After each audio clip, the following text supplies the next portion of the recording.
You drive people long enough, you stop asking questions. Not because you don't care, but because you learn that silence is sometimes kinder than curiosity. People get in your car at 2 in the morning or after a 12-hour shift or right after a phone call that changed everything. And they sit in the back seat of your Honda Accord like it's a confessional. I've been driving for Uber for 11 years now. Started when my daughter was in middle school. She's married now, has a kid of her own. 11 years of driving means I've heard things, real things, the kind of things people don't tell their therapists or their spouses or their best friends. They tell the stranger behind the wheel, the guy who will forget their face by next Tuesday. But some rides you don't forget. It was a Thursday night, late October. Not quite cold enough for a heavy jacket, but that kind of evening where the air feels thin and the streetlights look sharper than usual. I was parked outside a hotel downtown, one of those places with a doorman and marble floors and the kind of lobby that makes you check if your shoes are clean. The ride request came through, 4.9 rating. No name, just initials, standard. He came out through the revolving doors and I could tell right away he wasn't your average pickup. Mid-40s, maybe early 50s. Tailored suit, the kind that doesn't wrinkle even after a long day. Dark gray, perfectly fitted, leather shoes that caught the light, and a watch. I don't know watches, but I know when something costs more than my monthly rent. He slid into the back seat without a word. Didn't look at me. Just settled in, pulled out his phone and started scrolling. I pulled into traffic. NPR was playing low on the radio.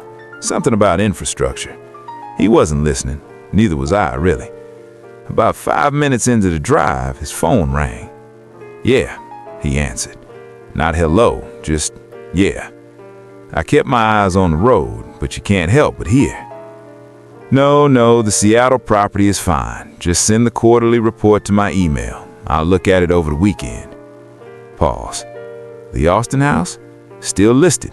No bites yet, but the market's soft right now. We'll hold. Another pause. Longer this time. Tell them I'll be back next month. Maybe. Depends on how the Singapore deal goes. He hung up. No goodbye. Just pressed the red button and stared out the window. I glanced at him in the rear view. His face was blank. Not angry, not stressed. Just empty. Like someone going through motions they stopped noticing years ago. We drove in silence for another few minutes. The city slid past us, homeless tents under the overpass, a couple holding hands on the sidewalk, a dog sniffing a fire hydrant. I don't usually talk to passengers unless they talk first, but something about the quiet felt heavy that night. So I said, soft and easy, "Long day?" He looked up from his phone, met my eyes in the mirror. "Yeah," he said. Then after a beat, "Every day is long." I nodded, kept driving. A minute passed, maybe 2. Then I asked, just making conversation, "Heading home?" And that's when he laughed. Not a real laugh. One of those short, bitter sounds people make when the truth is too sad to say out loud. "I don't really have one," he said. I didn't respond right away. Just let the words sit there between us.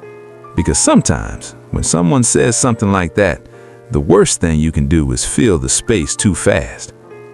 He looked back out the window. "I own 3 houses," he said quietly. "One in Seattle, one in Austin, one in San Diego.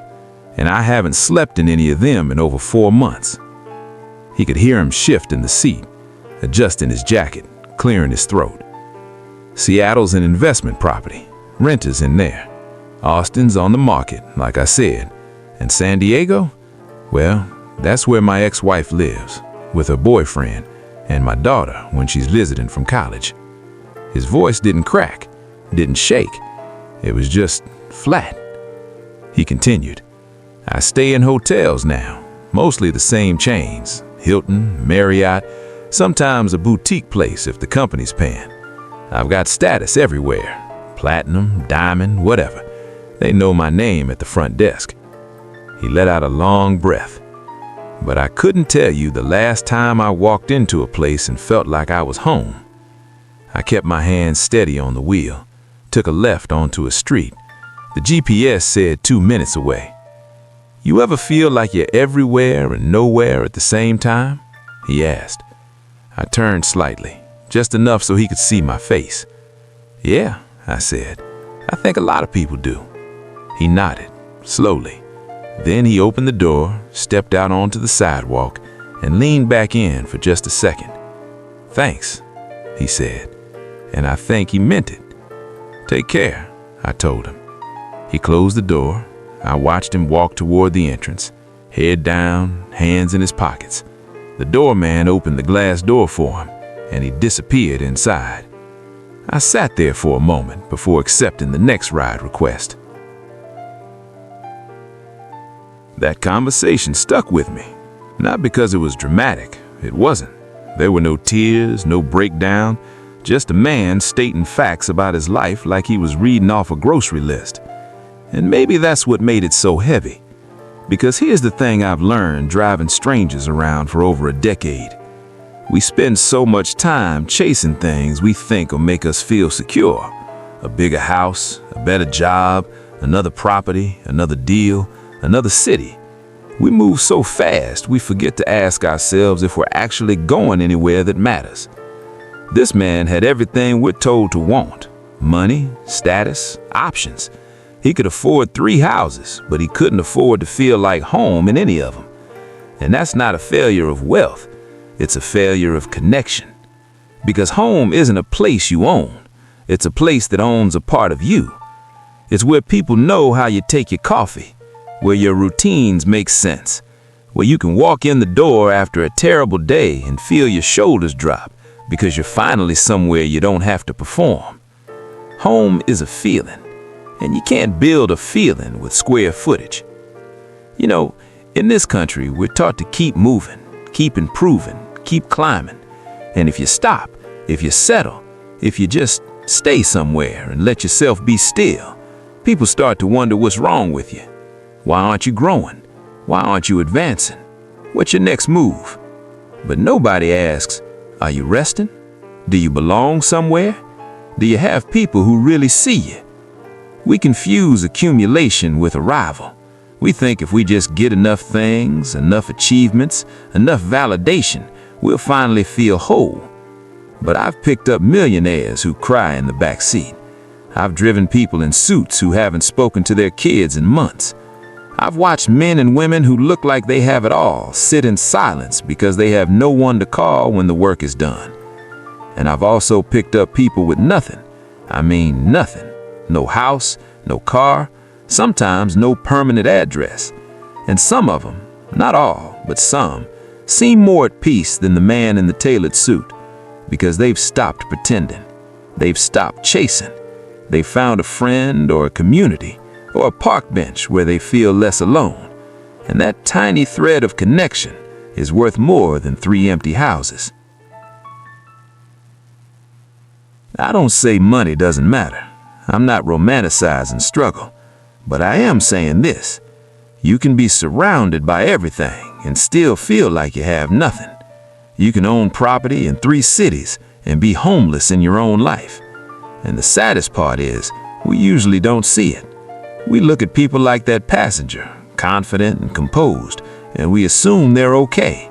We assume success means stability. But stability isn't financial, it's emotional. It's knowing that when you fall apart, there's a place or a person that'll hold you together. It's being able to say the word home and feel warmth instead of silence. I think about that man sometimes. Wonder if he ever stopped traveling, if he ever sold those houses and found one place to just be, or if he's still out there, still moving, still accumulating, still looking for something he lost long ago. I hope he found it, but I also know that most people don't, not because it's impossible, but because they don't realize they're looking in the wrong places. They keep building doors when they really need to walk through one and stay. I've been driving long enough to know this much. You can't judge people by their clothes or their job or how much they tip. You can't assume someone's okay just because they look put together. And you definitely can't confuse houses with home. We're all just trying to belong somewhere, to someone, to something. And the lucky ones, the really lucky ones, aren't the ones with the most. They're the ones who stop searching long enough to realize they already have it. Anyway, that's just something I think about between pickups, in the quiet moments, when the city's asleep and the roads are empty, and it's just me and the hum of the engine. Just something to think about. Take care of yourself, and if you have a place that feels like home, don't take it for granted. Not everyone does.